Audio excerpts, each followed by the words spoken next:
matters, and instead of relying on propellers bolted to the nose of small aircraft, and this was the light aircraft moment, now we go to turbojet flight, and the first of them is a Yak 130 from Russia. Et le premier des jets de l'après-midi, c'est le Yak 130 qui nous vient du bureau d'études de la firme Yakovlev, construit par Irkut Corporation en Russie. Voici donc le Yak 130. The aircraft has been designed by and developed by the Yakovlev Design Bureau in Russia and is built by the Irkut Corporation.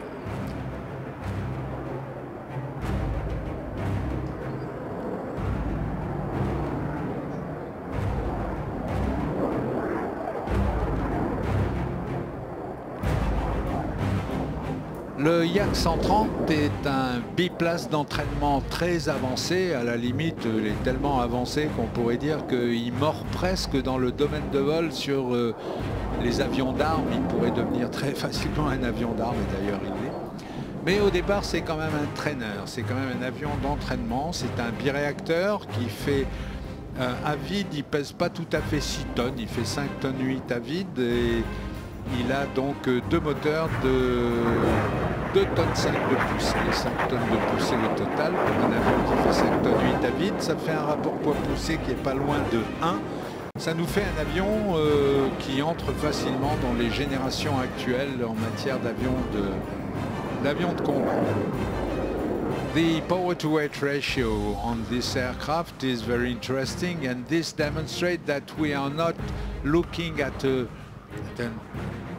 old type of trainer, but instead a contemporary type of trainer, because the two engines on the Yak 30 have a combined thrust of nearly 5 tons, and the aircraft weigh in empty slightly above 5 tons. We're on the same bracket as we're not exactly on the 1-to-1 power-to-weight ratio, but we're close to it, and this in itself is a characteristic of modern combat aircraft. And so the Yak 130 is the forerunner for a pilot, for a trainee, is really the taste of things to come. Le Yak 130, donc, grâce en particulier à ce rapport poids-poussée, mais également à ses commandes de vol et au fait que d'ailleurs ces commandes de vol peuvent être adaptées pour faire en sorte que l'avion évoque dans son comportement un avion, tel ou tel type d'avion contemporain, eh bien, fait de cet avion, ça fait de lui finalement le trainer peut-être le plus avancé disponible actuellement au monde. C'est en même temps un avion, regardez ce moment de suspension, l'avion arrêté dans le ciel. Look at that, we stop in the sky on the way up and the engines are still spooling, and on the way down after we do this tail slide, no problem, both engines are still on and breathing and pushing as usual.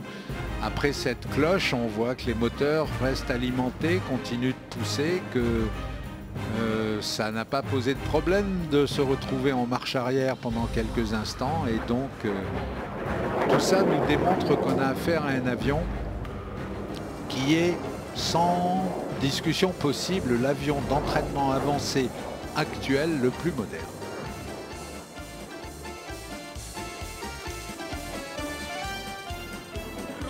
Qui nous fait voler cet avion? Eh bien, ils sont deux qui sont venus avec le Yak 130. Ils sont à tour de rôle, un coup l'un, un coup l'autre. Il y a Vassili Sevastianov et Andrei Voropaev, qui sont donc venus nous présenter cet avion. Quand on regarde le Yak 130, on peut remarquer dans son architecture un certain nombre de choses intéressantes. D'abord, une aile de vaste dimension, c'est une aile avec une assez grande surface, mais aussi, on le voit bien de profil, aussi une gouverne verticale, une dérive verticale de très grande dimension également, ce qui fait que l'avion a non seulement une stabilité de route, une stabilité enlacée importante, mais en plus de ça, que le pilote a une autorité enlacée.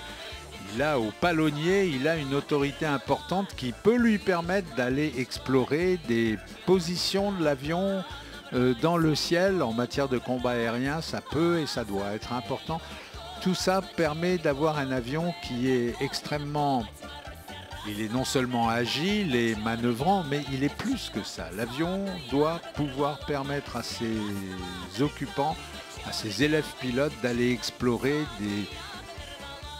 ces espèces de domaines de vol un peu extraordinaires qu'on verra tout à l'heure d'ailleurs d'une manière très graphique, qu'on verra exprimé parce qu'un beau chez moi vaut mieux qu'un long discours, fabuleusement exprimé par le Sukhoi 35.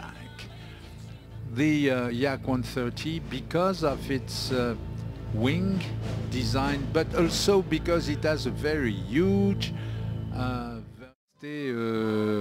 certain nombre d'avions de combat tout récents, y compris le T-50 de 5e génération. Et c'est Sergueï qui est en charge donc de la présentation extraordinaire que vous allez voir maintenant. Now